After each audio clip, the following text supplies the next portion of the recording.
Okay, so it might be hard to believe that this is actually, in a way, the first new thing that we're actually doing in this course in trigonometry. Um, Everything else we've done has been, for the most part, review. Some of the applications that we did might be new applications that you haven't seen before, and our expectations are probably a little bit higher, so that is all different. But for the most part, you would have all seen SOHCAHTOA and sine law and cosine law before and done applications with them. And in some cases, applications that we didn't do, 3D applications, more double triangle applications, that sort of thing, depending on which course you took prior to this one. All that being said, this is brand new. This is something that you very likely have never seen before, and it's a really interesting, different application. Now, these are not going to be word problem applications, but this is, in a way, a real-world application. And so we're going to get into it here, and it's nice that we get to see a whole new application of trigonometry. It's not just new in that it's a different type of question. There's an aspect to it that is very different from anything you've likely seen before. Okay, so let's get into it. To start, we're actually going to open with a little demo. Okay, so imagine this. Now, this illustration, these pictures aren't the best, I know that, but imagine you have a tool as seen in the lesson. So this is like a wrench with an elbow joint on it, and I don't know that you would ever be doing this kind of math with a wrench, but you can imagine with some other kind of tool or mechanism like this that has an elbow joint, that has a joint that can move, that you would have to do this kind of math. I could even imagine something like the arms that they use on space stations, right? The space arms that they use to fix space stations and that sort of thing, that they have these kinds of joints, and they might be doing this kind of math, and they would be doing it constantly, or any robotic arm, that sort of thing, or even just a longer arm that's not robotic but that's managed mechanically. This is the kind of math that you might need to consider when doing this. So the point is, I have a tool that has a joint here, and it can move up and down, side to side, that sort of thing. But what we want to do is we want to think about the measurements that are happening here. So this length, the length of this metal piece, this horizontal metal piece, is consistent. That doesn't change. So in this case, it's 10, centimeters, millimeters, whatever, right? Okay, so it has a length of 10. And as I move it, that length does not change. What does change is the angle that it's at. So this angle, 101 in this case, is measuring the angle between these two. In fact, I'll turn off the hinge and you can see, okay, that's the angle that it's measuring. And notice again that the 10 is not changing, right? But what does change is the length of x and this horizontal length. So the vertical length and the horizontal length. Those are changing. If I go up, the horizontal length gets very small and the vertical length gets very big. And notice that the angle is very small at this point, and I could wrap around, I could zoom out and wrap around this way, and again, this inside angle gets very small, but this is the angle that we have a measurement of. It's very big, right? It's getting close to 180, and the vertical length again is getting longer, and the horizontal length is getting smaller. So as you can see, as I spin this arm around, again, you can imagine this as some kind of tool mechanism, okay? And so the length of the tool, of this plate, does not change, but the horizontal and vertical components of it change. And why is that important? Well, again, you're trying to reach something. You're hoping that this tool can reach to a point that you need to reach, or something to that effect, right? So knowing how far out it can reach and how far down and how far to the side might be something that somebody is interested in, okay? And so I'm going to turn the picture off again. When we look at it like this, that's the inside angle. That's your hypotenuse because it's across from the right angle. Notice we're always turning this into a right angle triangle. Okay. And I've got my side length x, and I've got my unknown side length. We could call it y. Right now it doesn't have any variable attached to it. And I could do SOHCAHTOA, right triangle trigonometry, to determine x. In this case, I'd be using cosine, wouldn't I? Because x is adjacent to the 53. Okay? So that's fine. That's normal. We've done that. We've been doing this since grade 10, SOHCAHTOA math. No problems. What happens when we go out here, though, and we know this inside angle, but we're talking about this triangle, and we want to know x. We want to know how far down the end of this tool is reaching, right? Or how far out. Maybe we want to know the horizontal length. So that's what this lesson is all about. Hopefully this visual helps us remember the reason behind what we're doing and to make sense of it. So again, this static diagram, I can't move these pictures around, but again, it shows us that same idea where we know this inside angle, okay, and we can use that to build a triangle. Now, the way it's labeled, I know is kind of outside, but I could do this, right, and that would be our right angle triangle, and I have this inside angle, and I might be looking for this one x and this one y, or they're called A and B in this diagram. And then same thing here.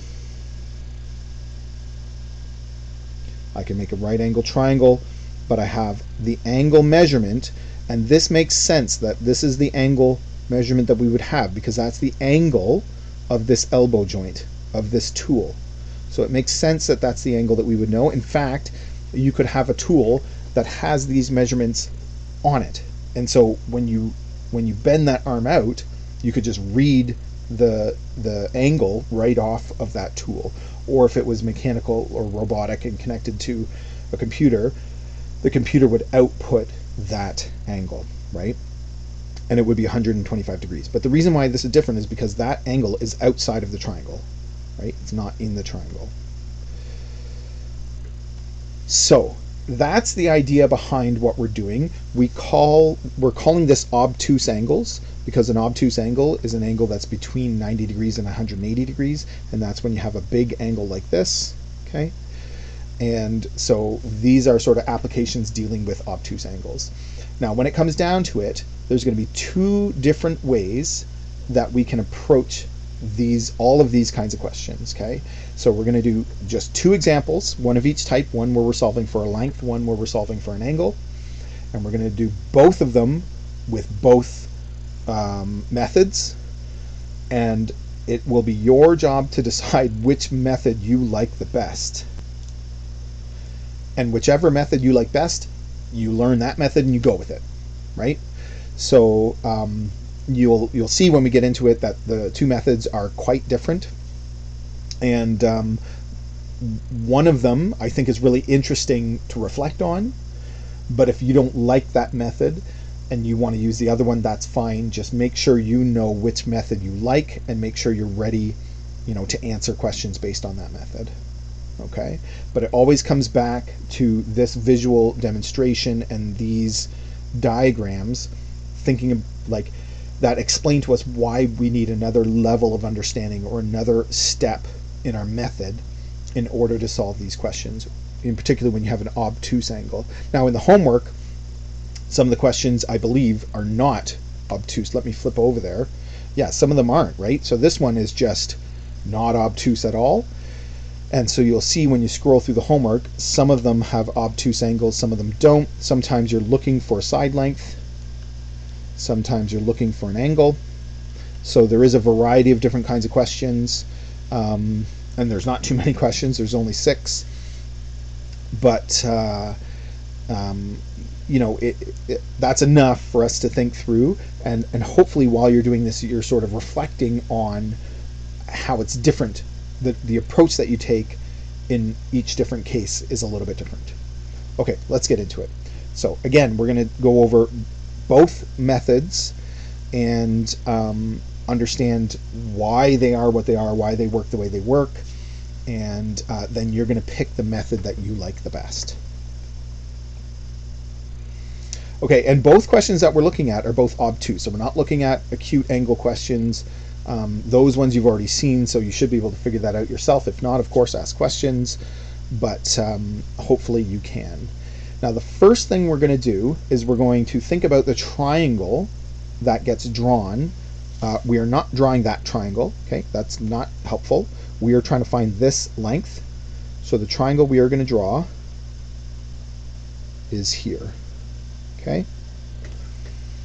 But the problem is the angle that we're given is not in the triangle. So what do we do?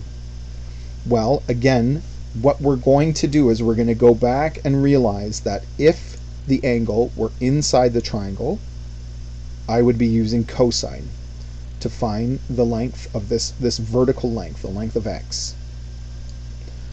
So we're actually going to do the same thing. We're going to use cosine, okay?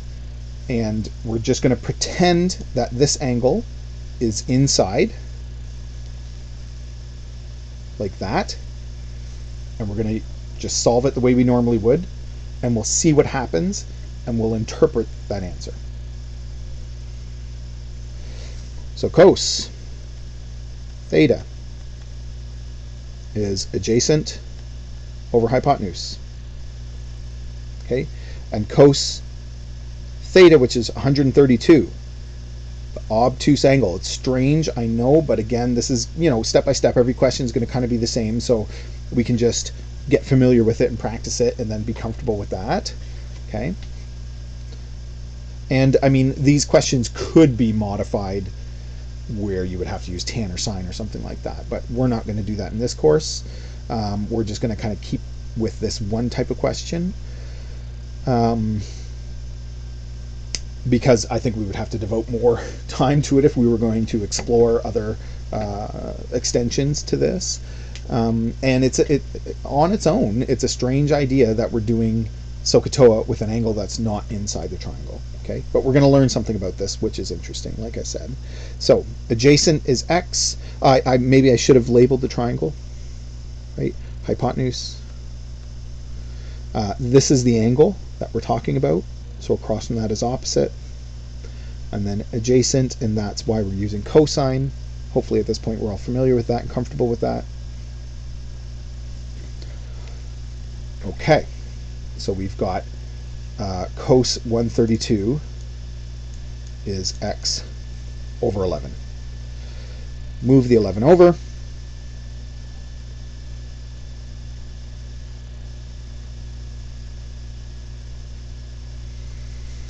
And I'm going to punch this into my calculator. And watch what happens. So something interesting happened there. We got a negative answer. And I think sometimes people get that and they just discount it and they just ignore it and they just put down the answer of, like in this case, 7.36 or 7.4. And just kind of pretend the negative sign's not there. And generally speaking, in trigonometry, that's a bad idea. Okay. If you get a negative answer, you should understand why you're getting it. It could be that you've done something wrong. It could certainly be that your calculator is in the wrong mode. In this case, that's not true.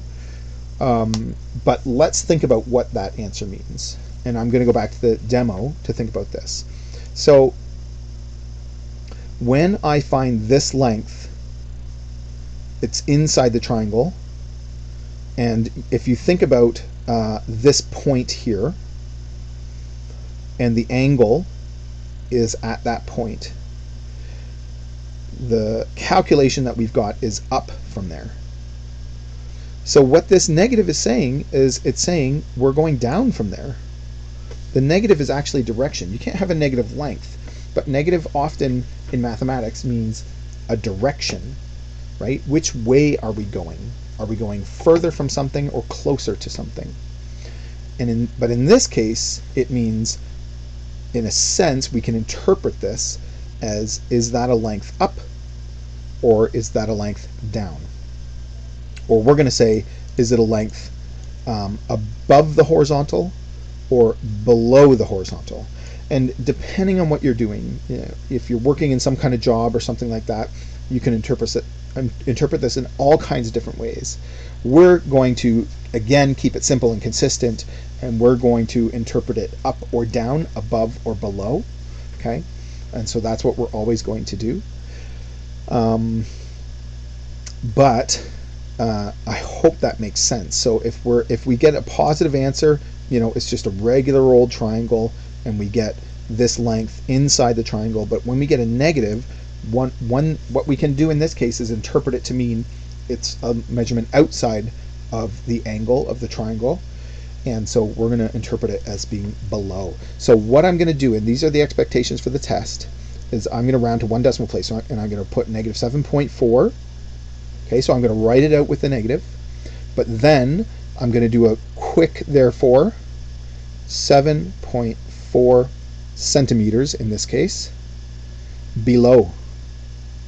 Okay, so in your answers it's going to be required that you put that word below, that you include that to interpret whether the measurement was up or down, basically, right? Or you could say 7.4 centimeters up or 7.4 centimeters down. That would be fine too, but you can use the words above or below or up or down, and that's what we want to see in the answer.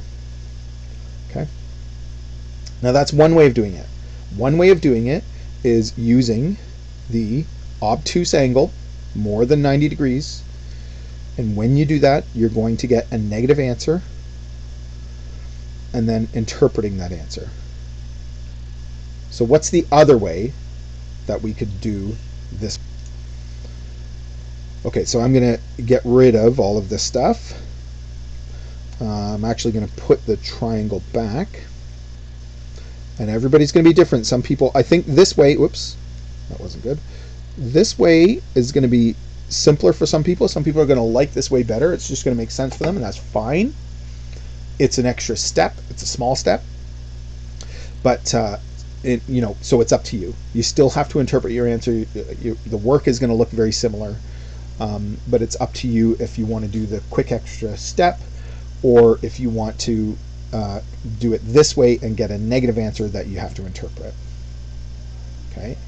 Now we're going to do a second example where we're looking for the angle, and in that case, again, there's something that you have to think of, which can be a little bit tricky. So just keep that in mind, that no matter which way you're doing it, there is going to be something important that you have to keep in mind and consider.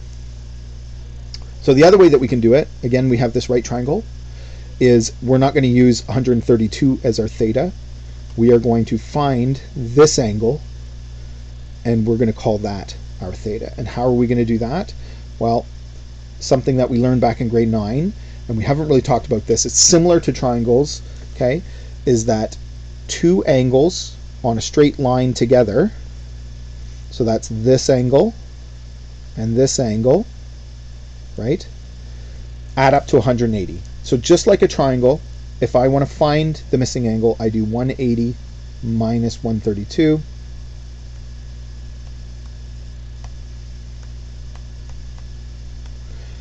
In this case, it's 48. And so now I know this inside angle. And again, I've got hypotenuse, I've got opposite, and I've got adjacent. And so we're doing cosine.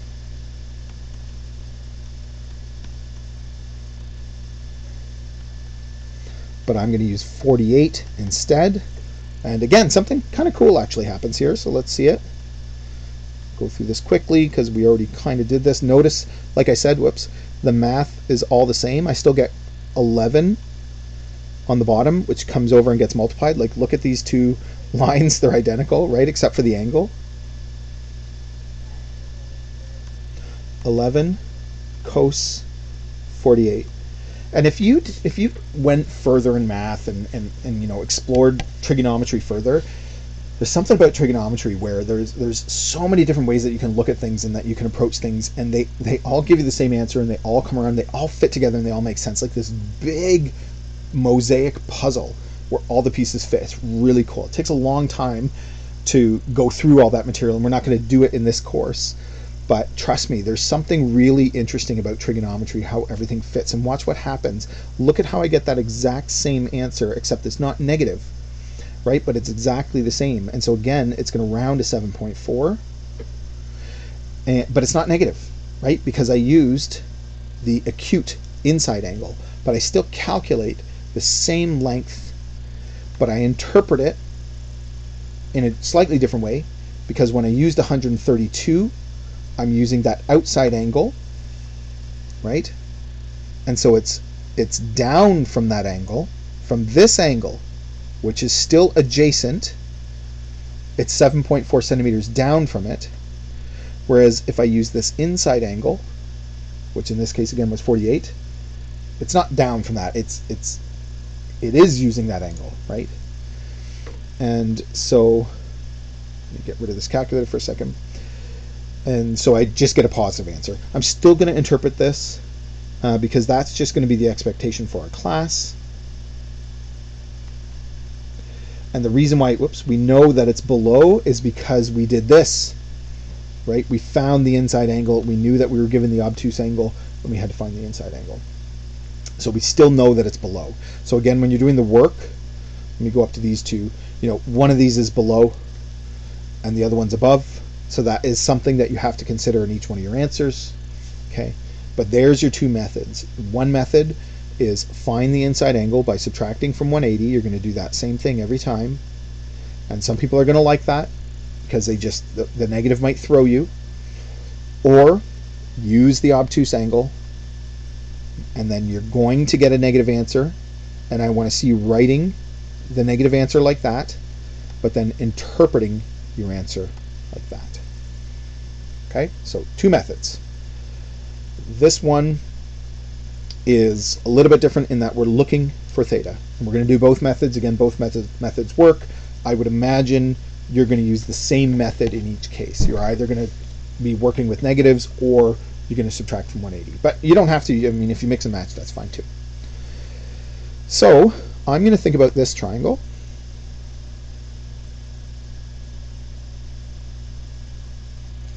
Okay, and across from the right angle is the hypotenuse, and across from the angle, which we're going to sort of consider that to be our angle, is opposite, and then the last one is adjacent. So again, we're going to be using adjacent and hypotenuse, which is cosine.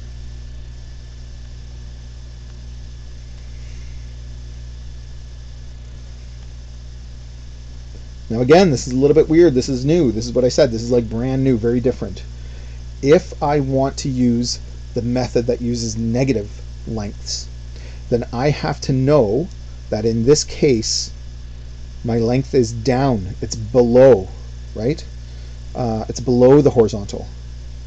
So when I sub in, so we're looking for theta, I'm going to sub in a -3 because it's down 3.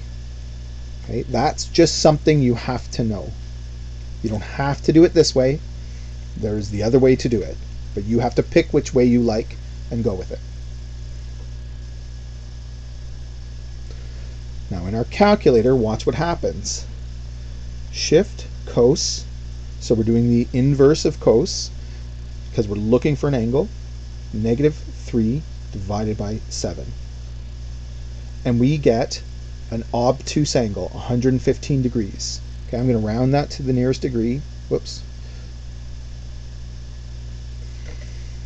And I'm done. In this case, I don't have to interpret it. I just got the answer. We were supposed to find the angle. We did. Okay. I found it by recognizing that the 3 centimeters was below the horizontal. It was a length measuring down. And so I put into my calculator, and into my calculation, I made it negative.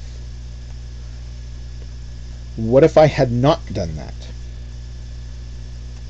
Okay, or, in fact, I'm going to go back this way or this way, right? So you got two options. You certainly don't have to do both options for each question. Okay, or I'm going to give this angle a different name. So I'm going to call it A.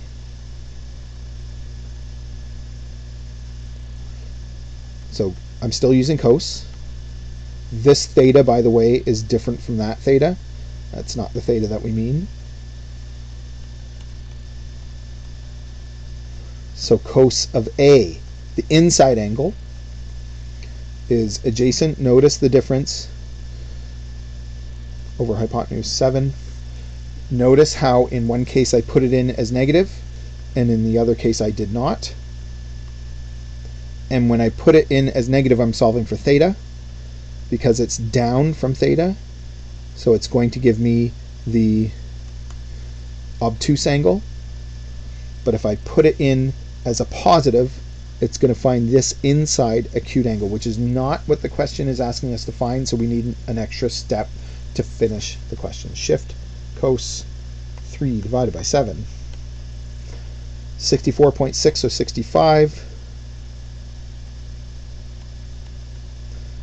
And this is why I called it A and I didn't call it theta, because now I actually want to solve for theta. So then I do theta equals 180 minus 65 in order to find the obtuse angle, which should give me the same answer. Whoops, divided by. No, that's not what I wanted to do. 180 minus 65, which is 115. Same answer, but slightly, but like I said, an extra step involved in that. Okay, so there's your two methods. You can either subtract from 180 and just deal with acute angles and not worry about the negative, or you either will get a negative answer that you have to interpret. When you're solving for a length, I want you to interpret no matter what. I want you to say if it's below or above. Or, in this case, the tricky part, like I understand that this would be tricky, is remembering to put the negative in there. Now, hopefully, if you did this and you got an answer of 65 and you realize, well, that's not 65, that's got to be bigger than 90 because it's an obtuse angle. And then you could go back and fix that. And in that case, you could either just do this extra step, or you could go back and put the negative in, put it into your solution on the paper, and put it into your calculator to get the answer that we're looking for directly. But that part would be up to you. But that's where the practice comes in, so make sure you do that practice. I hope that's clear. Like I said, this is really the newest thing that we're exploring in this course. And it is kind of new, it is kind of interesting. It's a whole different aspect of trigonometry, where all of a sudden we're starting to get negative answers, and that seems weird, and maybe that seems wrong, but if we interpret it and we think about it, especially with that visual, right, we can actually make sense of why the negative is happening. Okay, and like I said, there's so much more in trigonometry to explore, but we're not going to do that in this course.